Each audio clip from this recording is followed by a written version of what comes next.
Good morning everybody, welcome to my canal clinic YouTube channel. ఈరోజు ఈ video మెయిన్గా నేను చేయడానికి కారణం ఏంటంటే మెయిన్గా ఫిజికల్ ఎగ్జామినేషన్ గురించి ఇంపార్టెన్స్ చెప్తాను. నేను చివరి వరకు ఉంటుంది, ఎక్కువ టైం ఉండదు, 4-5 minutes చెప్తాను. నేను మెయిన్గా ఏంటంటే ఫిజికల్ ఎగ్జామినేషన్ అనేది చాలా ఇంపార్టెంట్. ఫిజికల్ ఎగ్జామినేషన్లో పర్కషను, ఆస్కల్టేషను ఇది ఇంపార్టెంట్, చాలా ఇంపార్టెంట్. దీని గురించి ఇంతకుముందు కూడా మీకు వీడియోలో చెప్పాను నేను.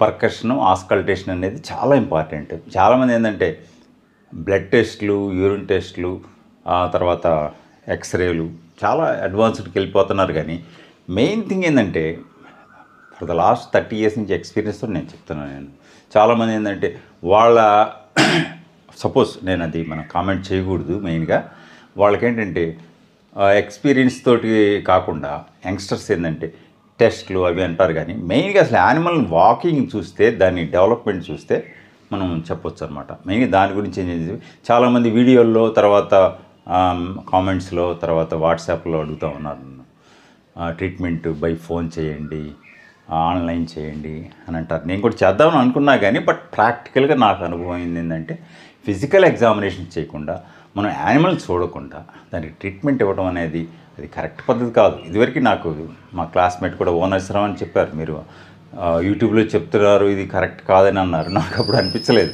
తర్వాత ప్రాక్టికల్గా కొద్ది రోజులు గడిచిన తర్వాత, కొన్ని వందల వీడియోలు నేను అప్లోడ్ చేసిన తర్వాత నాకు అర్థమైంది ఏంటంటే ఫస్ట్ థింగ్ ఏంటంటే we have to examine the animal and percussion, auscultation చేసి దాన్ని బట్టి మనం animal from the tile to head we have to examine the animal కంప్లీట్గా. హెడ్, ఏజ్, తర్వాత దాని బ్రీడ్, దాని సెక్స్, తర్వాత ఇవన్నీ కూడా ఎగ్జామిన్ చేసి దాని యొక్క డిసీజ్ ఏంటంటే ఓనర్ దగ్గర నుంచి ఇన్ఫర్మేషన్ తీసుకొని మనం ఒక కేస్ షీట్ తయారు చేసి స్టెప్ వైజ్గా అది ఏ డిసీజ్ అనేది ఏ సిస్టమ్కి సంబంధించింది, అది స్కిన్ డిసీజా, రెస్పిరేటరీ సిస్టమా, డైజెస్ట్ సిస్టమ్ అనేది మనం డిసైడ్ చేసి దాన్ని బట్టేసి మనం ట్రీట్మెంట్ ప్రోటోకాల్ని డిసైడ్ చేస్తే మనం ఎక్కువ ఖర్చు లేకుండా ఓనర్కి మనం అయితే డాగ్ ఓనర్ కానీ, క్యాట్ ఓనర్ కానీ, క్యాటిల్ ఓనర్ కానీ మనం ట్రీట్మెంట్ తక్కువ ఖరీదులు చేయడానికి టెస్ట్లు, ఎక్స్రేలు లేకుండా పోతుంది.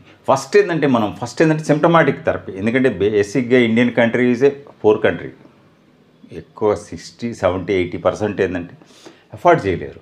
మనం ఏం చేయాలంటే మోస్ట్లీ సిమ్టమాటిక్కి వెళ్తాం మనం.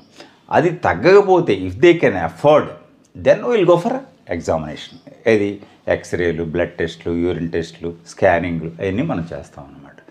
దీని గురించి ఏంటంటే చాలామంది యూట్యూబ్లో నేను వీడియోలు పెట్టిన తర్వాత వాట్సాప్లో ఫోటోలు పెట్టి అడుగుతూ ఉన్నారు, డాక్టర్ గారు దీనికి ట్రీట్మెంట్ చెప్పండి అంటారు. అది కరెక్ట్ పద్ధతి కాదు అది. అందుకని వన్స్ అగైన్ మీకు చెప్దామని చెప్పేసి ఈ వీడియో చేస్తున్నాను. నెక్స్ట్ వీడియో నుంచి మీకు యూస్ఫుల్గా అప్డేట్స్ ఇవ్వడానికి ఈచ్ టాపిక్ గురించి నేను ట్రై చేస్తాను. ఈ వీడియో నచ్చినట్టయితే మీరు లైక్ చేసి, షేర్ చేసి, నలుగురికి సబ్స్క్రైబ్ చేసి దాన్ని ఏమంటారు షేర్ చేయండి. తర్వాత బెల్ ఐకాన్ నొక్కితే మీకు వీడియోస్ వస్తాయి. నేను రెగ్యులర్గా అప్లోడ్ చేస్తూ ఉంటాను. మీకు అప్డేట్స్ ఇవ్వడానికి ట్రై చేస్తాను. Thank you very much. Good day.